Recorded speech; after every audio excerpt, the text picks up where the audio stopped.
Hi, this is Sean D'Souza, and you're listening to the 3-Month Vacation Podcast. This podcast isn't some magic trick about how to work less. Instead, it's about how to really enjoy the work that you do and to enjoy your vacation time.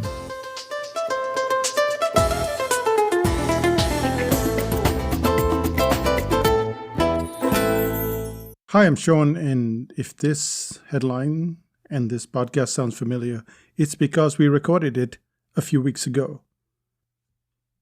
We both listened to the podcast after it was recorded. It was so slow, it was so long, and there were endless stories about my new camera and how I was going about taking pictures. And Renuka, my wife, she said, do it again. So here we are doing it again. And incidentally, the story starts with Renuka, because several years ago, I'd got a new iPad, and she was cringing when she saw my first drawings on the iPad.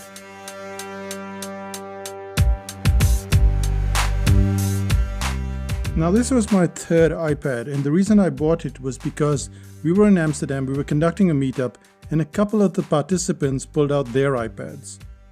I was impressed with their work, but I wasn't impressed with their iPads because I had bought several iPads before that, and they were just glorified e-readers. Even so, their work was so remarkable that I decided, let's buy one for myself. Let's see how this works. But the moment I did a few of the drawings, Renuka made a face. She didn't say anything, but I could see that she wasn't impressed. It seemed like I had taken quite a few steps back with this new tool. Somehow, learning had put me backwards. And this is weird because it should be progressive. And when we see that we're going backwards, we feel like something is wrong.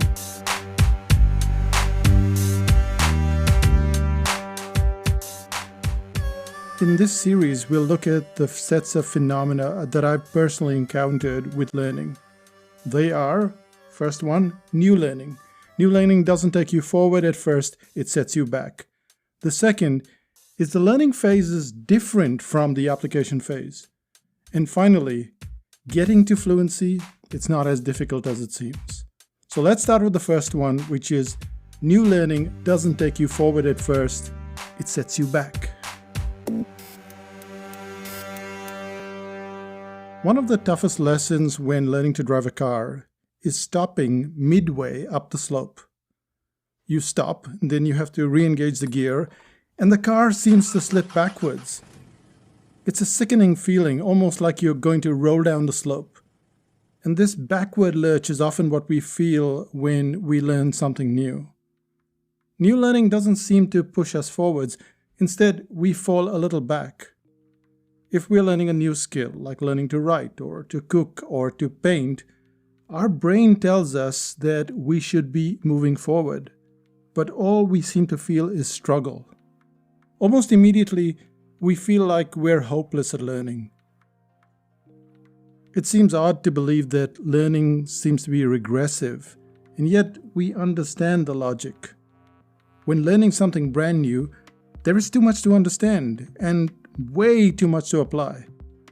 It's almost certain that we will forget steps, we'll make wrong turns, and suddenly we feel like we're slipping on the slope.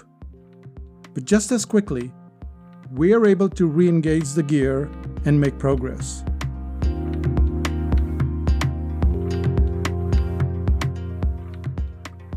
What's unsettling is that a single course can feel like this endless slope. On the cartooning course, for example, the participants will start the week largely unsteady. Then you have Monday and then Tuesday, and by Wednesday you think, oh wow, these guys should have progressed quite a bit, but sometimes it feels like they are behind. They're worse than the preceding week. And then Thursday comes along, and then Friday, and suddenly there is this movement forward. There is progress, but the progress has been accompanied by this back and forth lurching. There is a problem though. If a course is 2 months or 3 months or 6 months long, then you're going through this back and forth the whole time. And yet when you understand it, you realize, well, this is what it's all about. This is precisely what it's all about. that learning will take you backwards and then push you forwards and then back and forward and back and forward.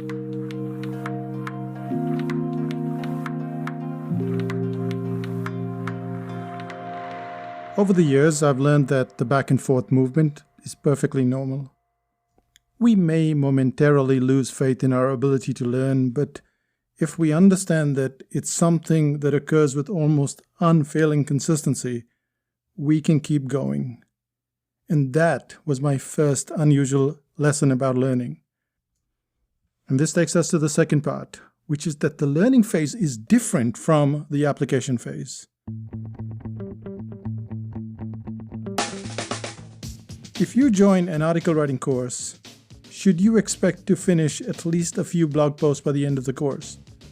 It's not an unrealistic or even an unreasonable expectation, is it?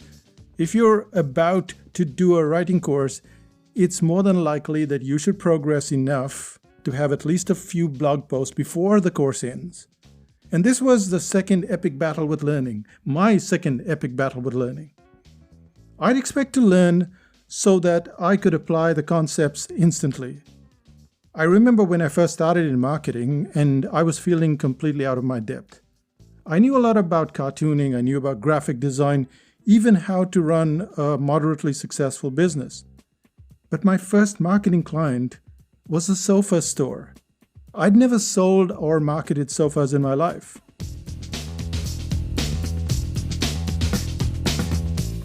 Which is why I did what any sane person would do. I signed up for a course. Not one course, but 3 courses. I spoke to the sofa store owner, Kevin, and I assured him that I would be attending the courses, then we'd sit down, and then we'd work out his business strategy the moment I got back on the week that followed. And to him as well, it wasn't unrealistic or unreasonable at all. We all think that you're going to learn something and then you can apply it, but there's a vast chasm between the learning and the application stage.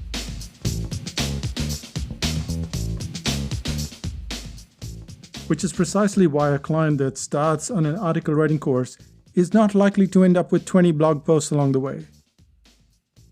And while we're on that article writing course, let's break it up. Let's look at the markers along the way. You look at it like a car journey. So you go from one marker to the next. So you may start out with outlines, then you move to the first 50 words, you go week after week into different elements such as topics, subtopics, objections, examples, case studies, headlines, structure, and finally the next step. And if the course is well designed, you'll get progressively better in phases because your education goes like this. A plus B, A plus B plus C, A plus B plus C plus D. Do you see why you're not able to write articles for the blog yet? You would do fine if your blog post only consists of A plus B or A plus B plus C, because you've progressively moved ahead and you've learned those bits well. However, if you wanted to write the whole article, then you're likely to need A plus B plus C plus D plus E plus F plus G plus H, going all the way to J. Without you repeatedly building on those progressive elements, all you've got is an incomplete article.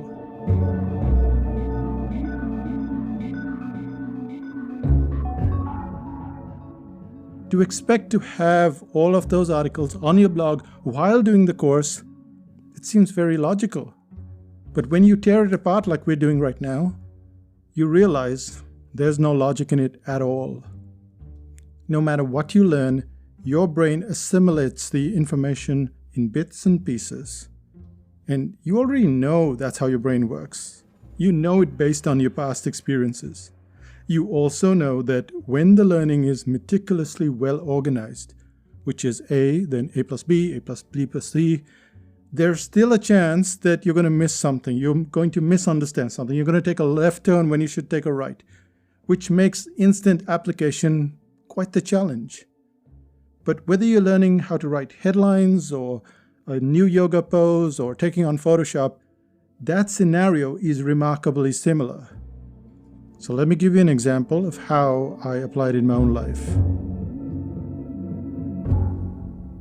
In a few weeks, I'm going to the South Island of New Zealand to take better landscape pictures. Notice what I said?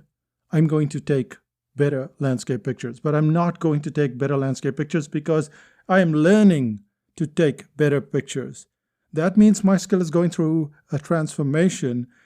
And in that time, that transformation, somewhere down the road, will result in better pictures. But then, landscape photography is complex, as is the process of learning how to write articles. Someone who does the article writing course will get to the point where they are far superior than who they were at the start of the course. But because it's complex, they need to keep writing. They improve dramatically, but because of the complexity, there are more aspects, more of those A, B, C's, J's to practice. And anyone who joins the course to write blog posts right now, they're doing themselves a disfavor. Which is why we send out a questionnaire in advance and we ask them what they want to achieve. And when they come back and say, I want to write 20 blog posts or 30 blog posts or whatever they write, I let them know that they're learning to write. And they will write really well. They will get all of those A to J levels and then they will be able to write. But then they have to keep writing. And the more they write, the more that learning goes into application, which is what you know already.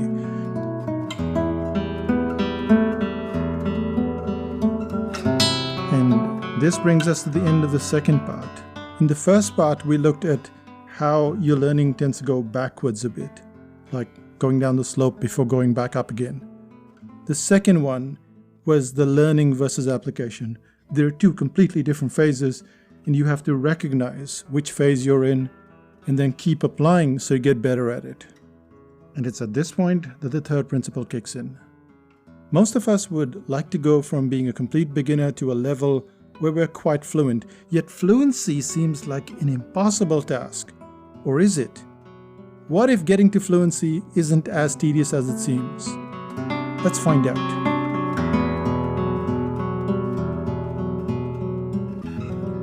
When I was starting out as a cartoonist, I had many influences, but one that really caught my imagination and my attention was the work of Bob Stark. That's B-O-B-S-T-A-A-K-E, Bob Stark. And he did digital illustrations. And Bob's work has appeared in the New Yorker, Mad, Time Magazine. He has clients like McDonald's, Cartoon Network, and Sony. And I assumed that Stark might be using a very updated version of Photoshop because he was creating such amazing work. Imagine my surprise when I learned that he was using Photoshop 3.0. Not Photoshop CC3, but version 3, the kind that was released back in September 1994. This version of Photoshop is so antiquated that most modern computers will not support it. Stark doesn't seem to have any problem doing magnificent artwork with it. What Stark has attained is a factor of fluency. He's taken those features from the 1994 version of Photoshop, and few as they are, he's begun to focus on them and get very fluent at it, very good at the skill.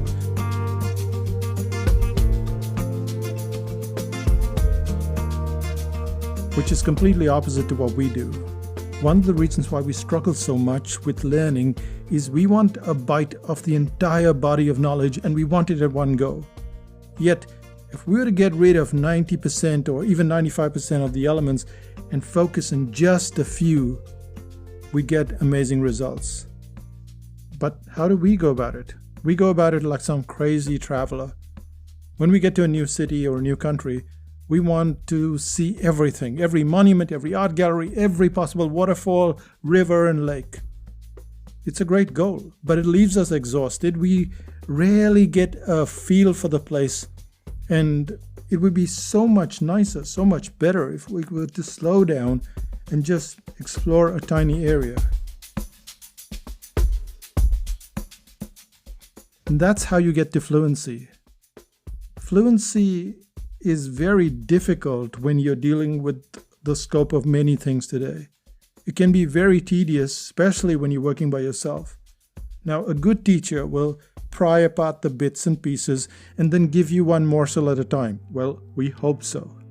But should you find yourself having to learn things yourself, like most of us do, then it's better to get enough fluency and then move on. And you think to yourself, aren't we doing ourselves a disfavor? Isn't the stock example, that method, just a bit over the top? Yes, you could say so. Photoshop has progressed a lot. It's possible to do things in a fraction of the time. It's possible to do it with far greater results. And even if we wanted, we couldn't go back to those Stone Age methods. So that's not the solution to our problem. Yet the lesson underlying all of it is clear, that we need to work on tiny chunks of fluency. And since these are the three things that I learned, for me this was a very difficult experience, very difficult exercise. Like everybody else, I wanted to master the software, the course, and I wanted it all at one go. But since I wasn't getting anywhere in a hurry, I stopped trying to learn it all, focusing on what was in front of me. And then once I had that concept or that idea to play with, I would watch 30 to 40 videos. I still do this. I'll watch a whole bunch of videos explaining the same feature over and over again, and in doing so, I can then apply it better, and I get that relative amount of fluency. There is another less painful way for sure, and that is to find a good teacher. A good teacher will take on the whole universe of chaos and then strip it down to tiny increments. And good teachers aren't always easy to find, which is why asking these modest, tiny questions are critical, which is like, what's in front of me? How can I just work on this and get to fluency? So you work on the little bits, and then you get to fluency, and then you build your own A plus B, A plus B plus C, and you keep going. And that is what I've learned about learning over the years.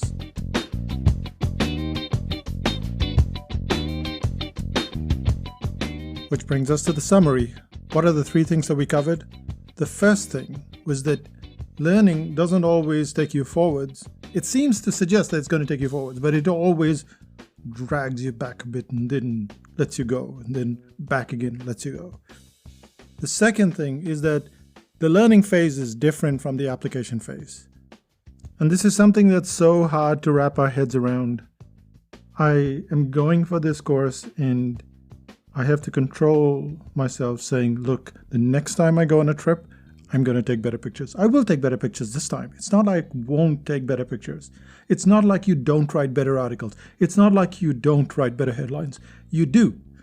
It's just that you have to recognize that there is this time lag and that you get much better after all that percolation has happened.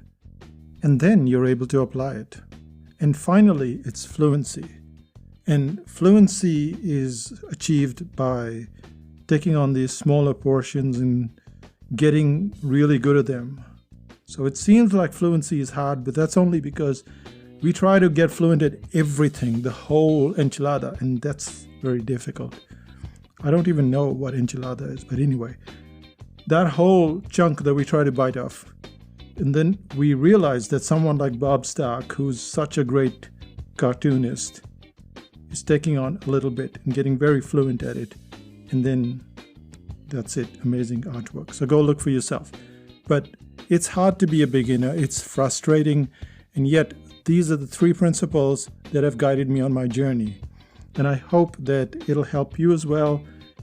And this brings us to the one thing that you can do. So what can you do?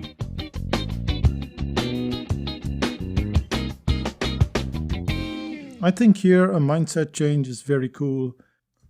When you're learning something new, it's not like you need to have a defeatist attitude that you're not going to learn anything, but you're learning in layers, A plus B plus C, A plus B plus C plus D. You're learning in layers.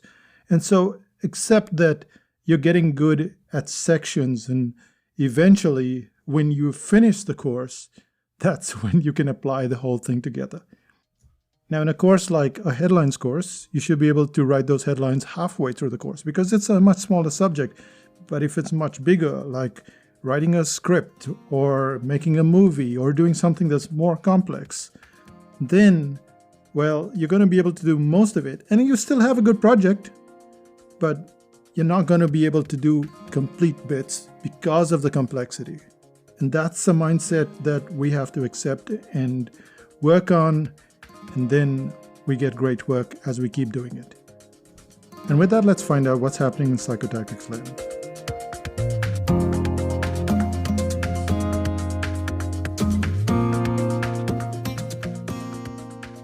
Well, we're at the end of the year. I know I said that last time, and now I'm saying it the second time. It's almost 2020.